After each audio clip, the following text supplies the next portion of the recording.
Welcome back to my walkthrough for Resident Evil 5, my friends. This time around I will be completing Lost in Nightmares and obtaining S rank.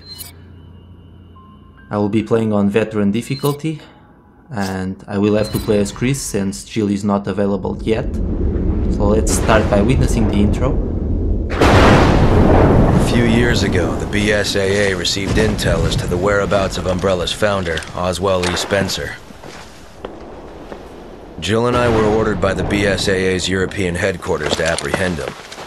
We accepted that mission in the hopes of uncovering some info that would lead us to Wesker.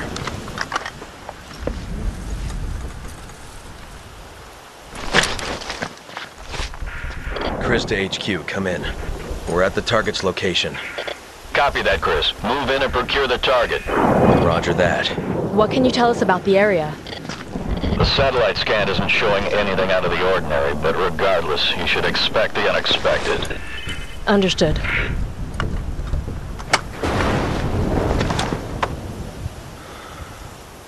We're in. Let's move.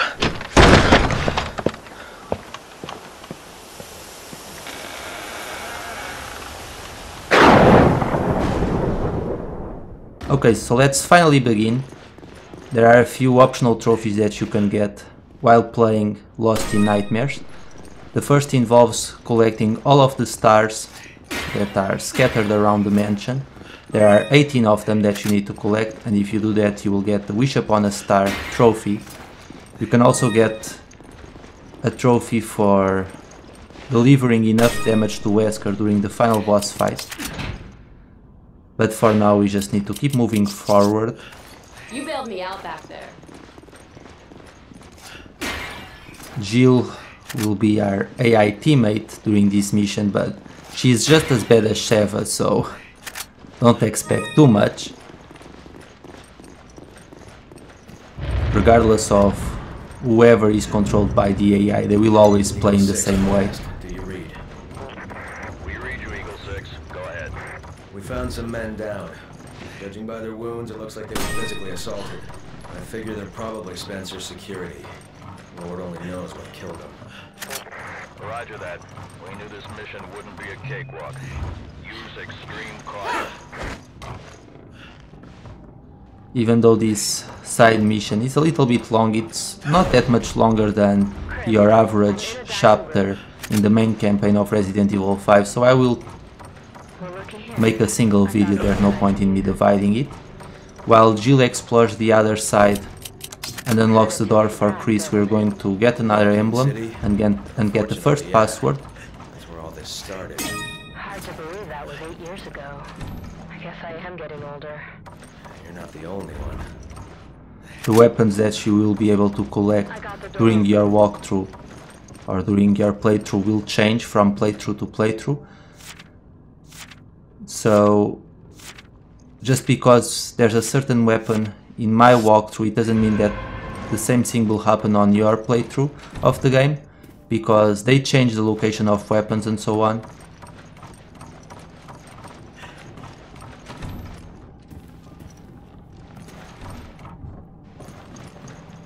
Now we're going to inspect the dining room. As you can see, this mansion is pretty much a replica of the Spencer mansion in the original Resident Evil game. I'm not taking the time to read the documents properly because time is a factor here and I want to get an S rank on every single category, but you can always pause the video to read the documents. But you need to check this document anyway so that you can collect a password.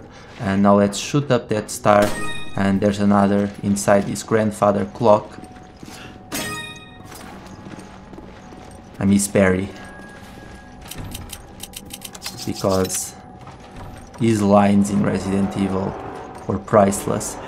It would be nice if he made an appearance in this game as well. I know he's a playable character in the Mercenaries mode, but it's not the same. Give me your shotgun. Take this! Thanks for the help.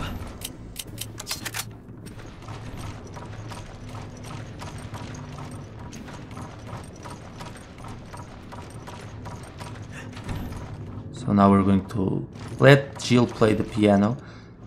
Jill. Okay. And let's give her the herb. She will probably need it at some point. And keep in mind that Thanks. this is my first time playing this mission on the PS4 version, but if you already completed the Lost in Nightmares chapter at least once, there's a chance that after Jill finishes playing the piano, there might be a Guardian of Insanity who will make a little appearance and attack you, but you don't even need to take care of that guy. You can just make a run for it, because as long as you defeat 9 of them, I believe, you will get S rank on enemies defeated, so you will be good. But now let's inspect the other side of the mansion.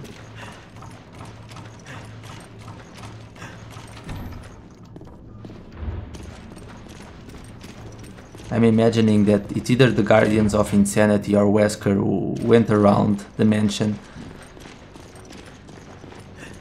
turning on the lights and so on, because every single light is on. Well, maybe not in this corridor. I guess we should expect a dog jumping through the window at some point, but I guess that doesn't happen here. Tell Jill to unlock the door while you go ahead and inspect the other side, just to save up some time. Okay. Unfortunately, I don't think we'll get the sniper rifle, which is a shame. So we'll have to do with the shotgun and the magnum. It should be enough.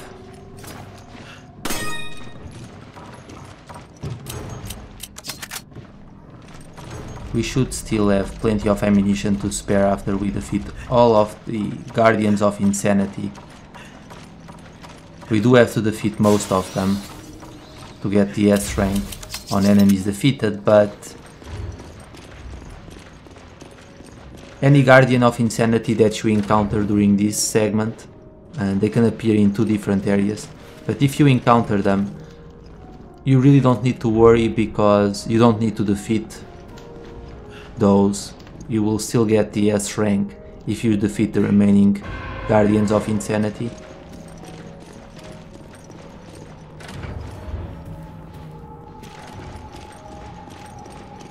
Now let's go back to the other side. We have to travel back and forth here a little bit. I tell you, Lost in Nightmares, it's a pretty good concept, and I kind of wish that the entire Resident Evil 5 story was more like Lost in Nightmares and it wasn't so much action oriented. The other DLC, Desperate Escape, it's an action fest, just like the main campaign of the game. But Lost in Nightmares, I think, is really well done. They did a good job with the environment and so on, and the music. So it's probably my favorite part of Resident Evil 5, it's this DLC episode, because it has a little bit of everything, so it's very good. We learn more about Alex Wesker in Resident Evil Revelations 2. If you didn't play that game, well, I have a walkthrough for it, so you can always watch that. But Alex Wesker will play a big role in Resident Evil Revelations 2. For now we need to save Jill. Barry isn't around to get the Jill sandwich achievement, so I guess it's up to Chris to save her. If you are playing as Jill, then it's Chris who gets locked up inside that room and you have to save him. But since this is the first time playing, you will always have to play as Chris.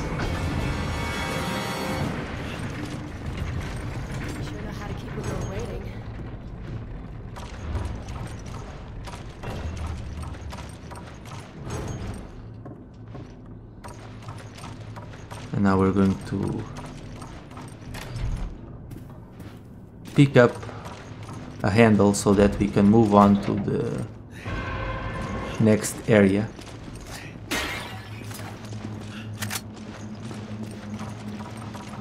I actually don't like using the shotgun in Lost in Nightmares because I feel it's not the best weapon to handle the Guardians of Insanity.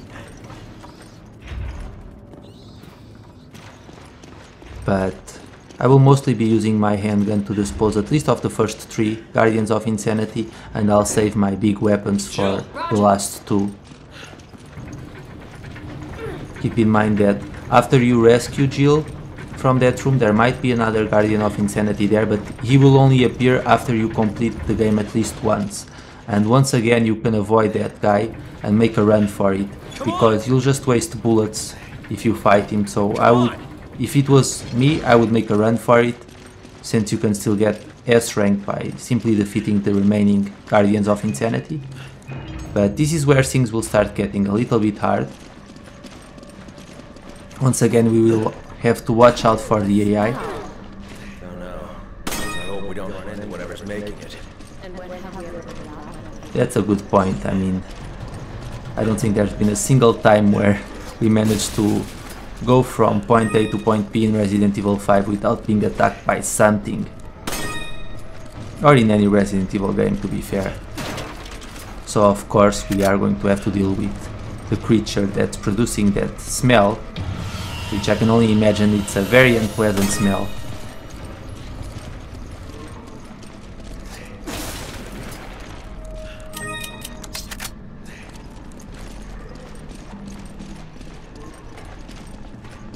This is a no damage run once again, so I'm being extra careful. Keep in mind that if the Guardians of Insanity grab your character or your AI teammate, or if they smash you with their hammer, it's an instant death attack, so you'll have to start over.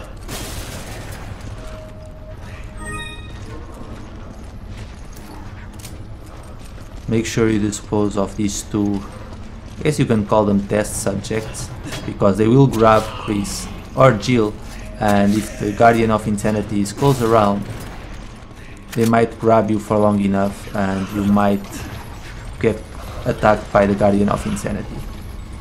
Anyway, let's shoot him. He has a weak spot in his eye, in his back, but if you shoot him in the head 4 times with the handgun, you will stun him and then you can approach him to deliver a melee attack.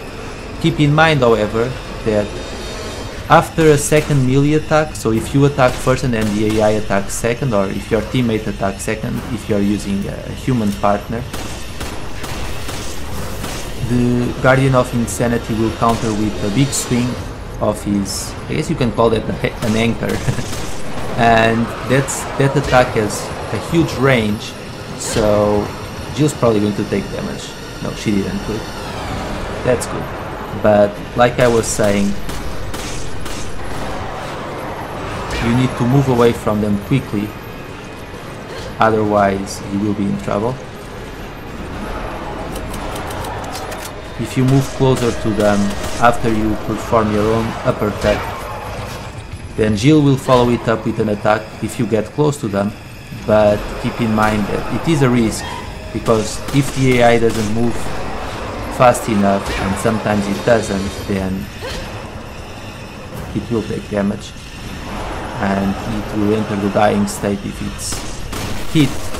But there we go, we took care of the first one, that wasn't too bad. But there's plenty more to go around.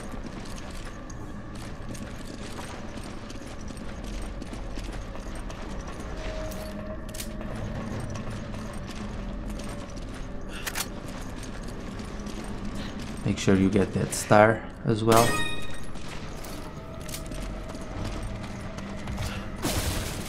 Don't get too close to the wall because this happens. And let's take care of the second Guardian of Insanity.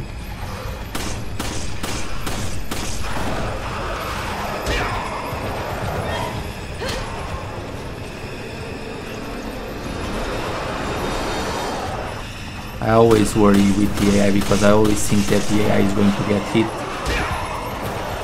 because sometimes they just don't move fast enough. As you can see, that anchor attack that they have really is a long range attack, so you need to get away from them quickly.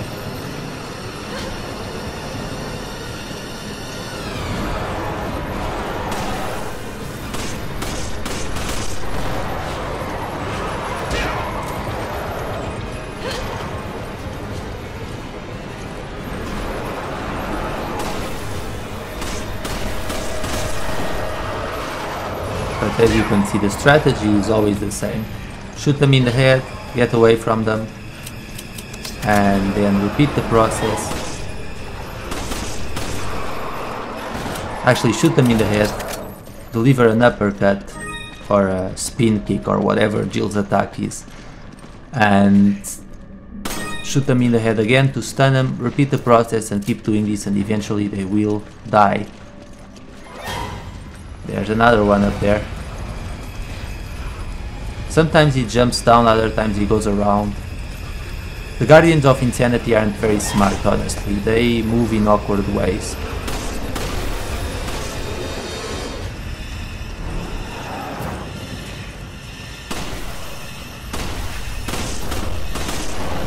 Let's deliver a melee attack. Get close to him so that Jill follows it up with a kick.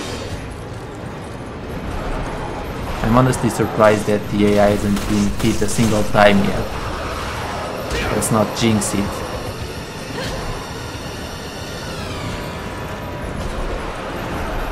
But the AI is surprisingly doing a good job here, so no complaining.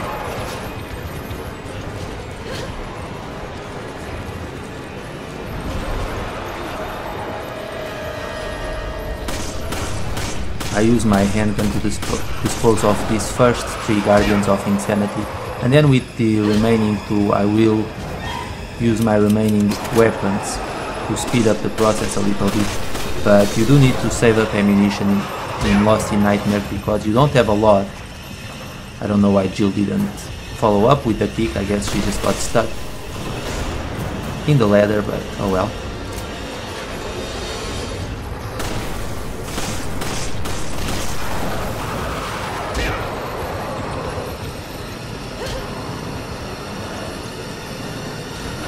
That was very close. Jill almost got struck there. But we're good. Another Guardian of Insanity down. And now we can keep going. Jill! Okay.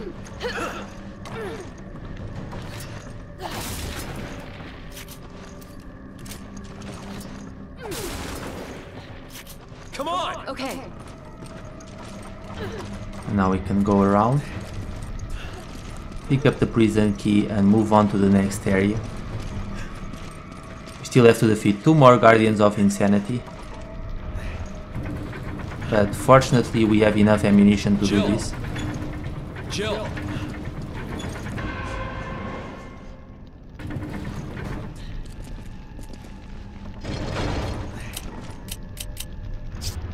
It has been a while since I played Lost in Nightmares, but it's pretty much vivid in my mind because, like I said, this was my favorite part of Resident Evil 5. Now we're going to have to deal with 2 Guardians of Insanity. Sometimes they come at the same time, other times they appear individually. I guess they're coming together, so that's not a good thing, because I'll have to be moving a little bit faster here. But I'm going to use the grenades that I have first to weaken them. Then use the incendiary grenades, and then I'll go wild with the Magnum, and hopefully that will be enough to take care of at least one of them.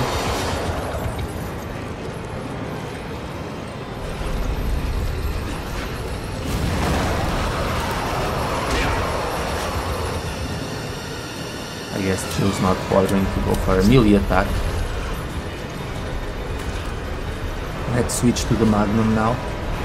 Unfortunately, I didn't get the sniper rifle because the sniper rifle would be great for this segment.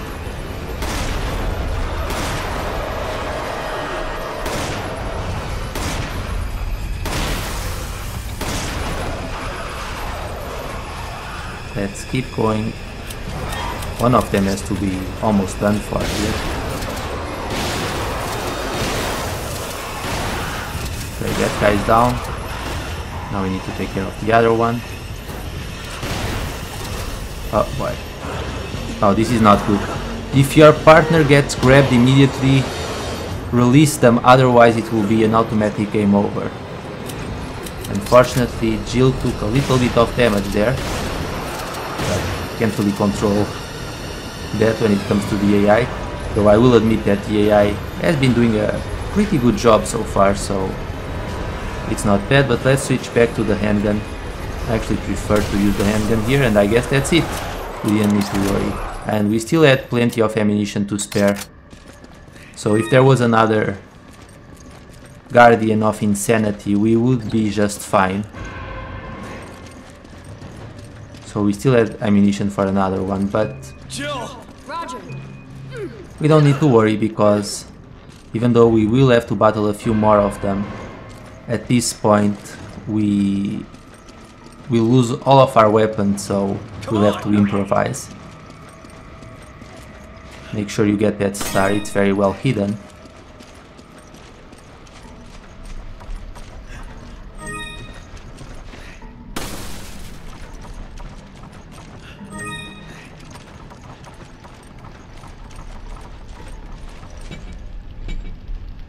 And now we can keep going.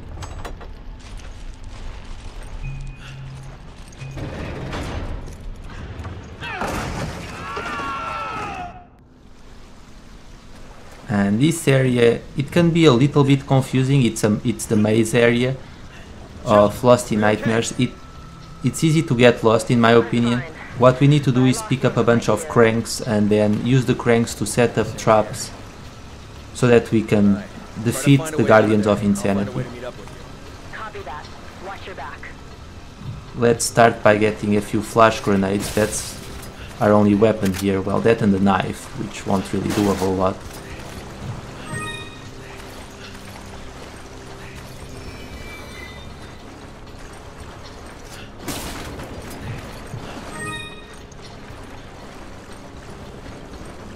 But let's get the first crank. Once again, the location of the cranks changes. Come on! I'm gonna say no. So usually inside this chest you'll find the red crank, but apparently I got the blue crank this time around. Come on! Roger. So I'll have to set up another trap. Each crank corresponds to a specific trap. So I can't use the blue crank on this trap, for example. I'll have to set it up on the other one. So let's do that. We'll have Jill control the crank. Jill! Okay. And we just have to lure the Guardian of Insanity inside the trap. Make sure you don't tell Jill to drop the trap when you're still standing underneath it, otherwise you will die.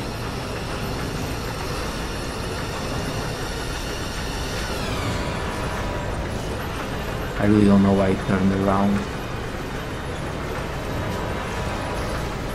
Come after me. Oh, that's not good. I guess we'll have to set up the trap once again, and I'll have to use a flash grenade, otherwise I'll be in trouble here. I almost died, because if the Guardian of Insanity grabbed me, it would be game over. Jill wouldn't make it in time. But as you can see, for the most part they will avoid the character that's controlling the crank. So you can use that to your advantage, but let's see if we can catch him in the trap this time around. Come on. There we go. One down, 3 more to go.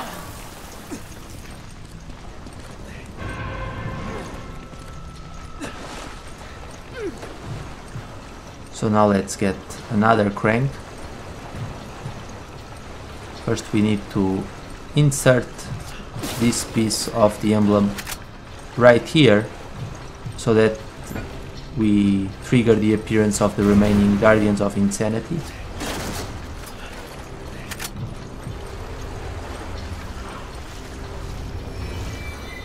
Never quite understood if the Guardians of Insanity were brought in by Wesker or if they were already here in the mansion, because I'm imagining that it was Wesker who killed Spencer's bodyguards, but maybe I'm wrong. Anyway, we got the red crank, so we're going to set up another trap now.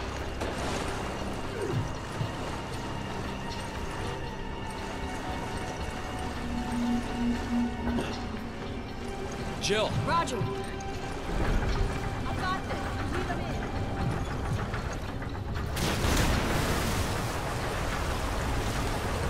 I'm right here. I like how Chris is just standing there and guiding him. He's like, hi.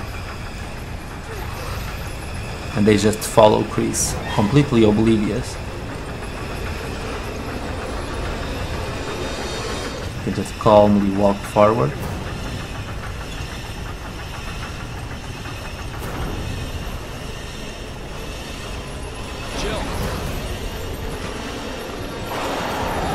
Whenever they do this, throw a flash grenade, and that will make them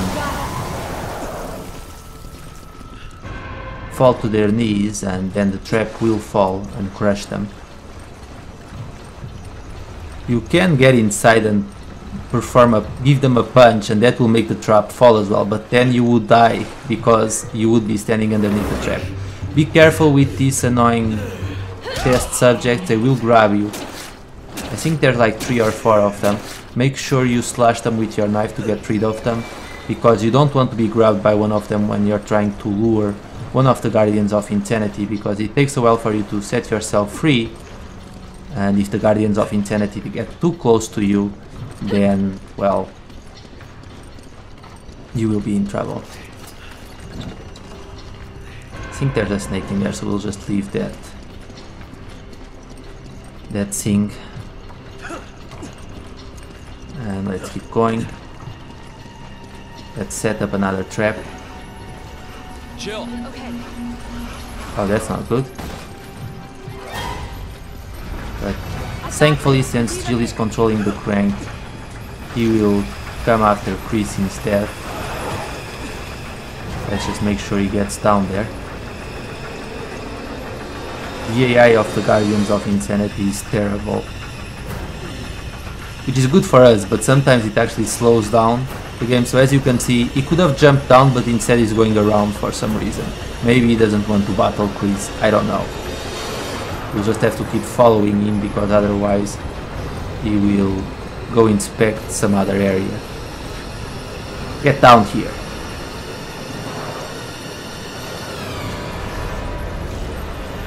Maybe he's intimidated by Chris's arms, I don't know.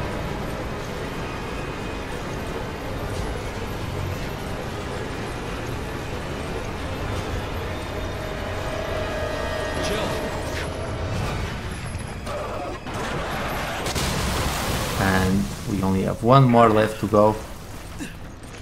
But first we need to pick up the last crank. So let's go do that.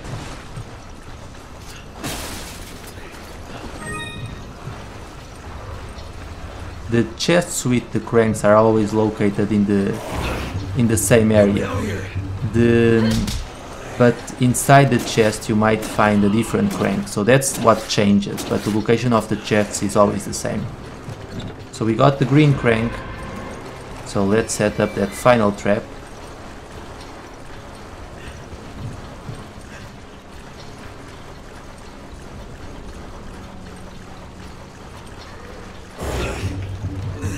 Help me out here.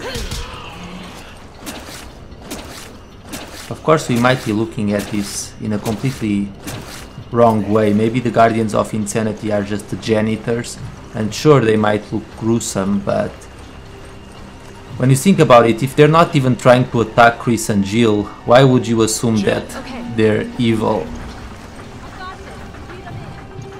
I actually kind of feel bad for having to lure them into the traps now, but let's get that last guy.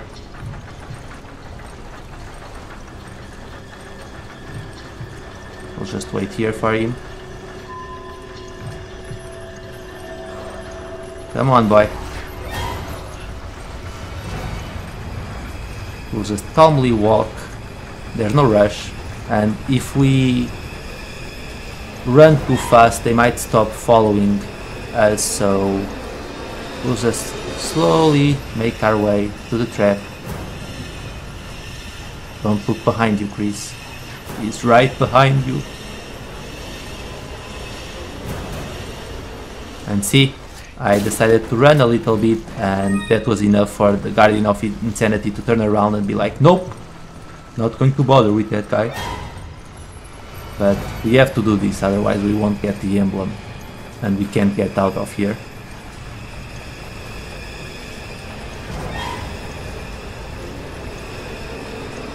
There's a small space in here. And goodbye. Jill.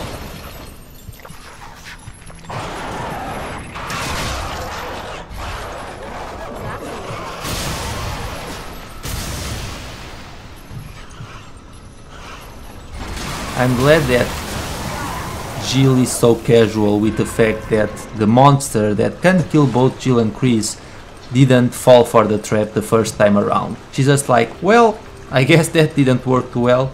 We're probably going to die, but the dialogue in this game really is funny. They're just so casual about everything. Come on. Roger. I guess those are some of the benefits of battling monsters and BOWs for so many years in a row. You really don't get phased by a whole lot.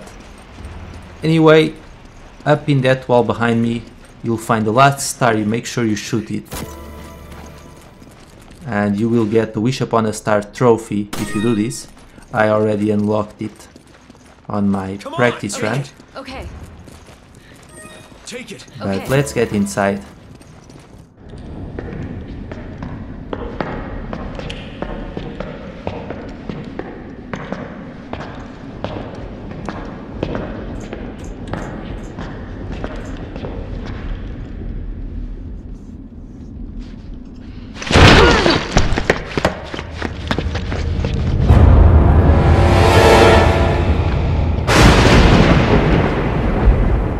Okay, so it's time to get rid of Wesker here.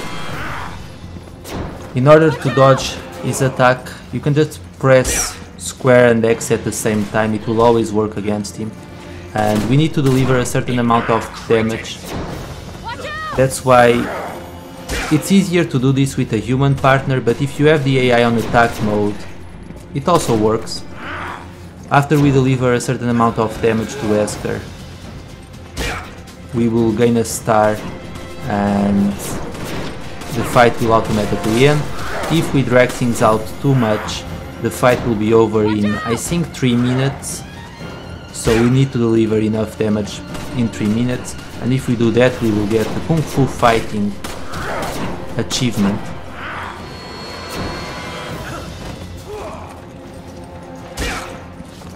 He's already saying I can't lose, not to use, so if we hit him a couple more times, it should be enough to guarantee that we get the achievement.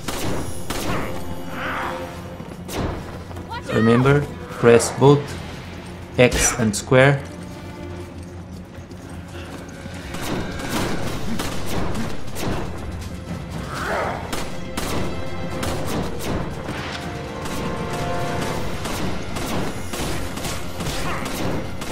And there we go, we got it. So that wasn't too bad. The AI actually did a pretty good job here. I'm proud of you, Jill. To make me angry. And that's it.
Alright guys, and that's the end of my Lost in Nightmares S-Rank walkthrough.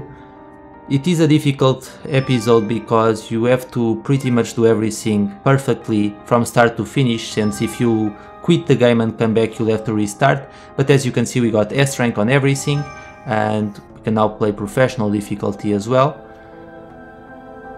And we will have, next time we see Jill, she will be blonde for some reason, but who knows. As always, thank you so much for watching, and I will see you all later. Take care.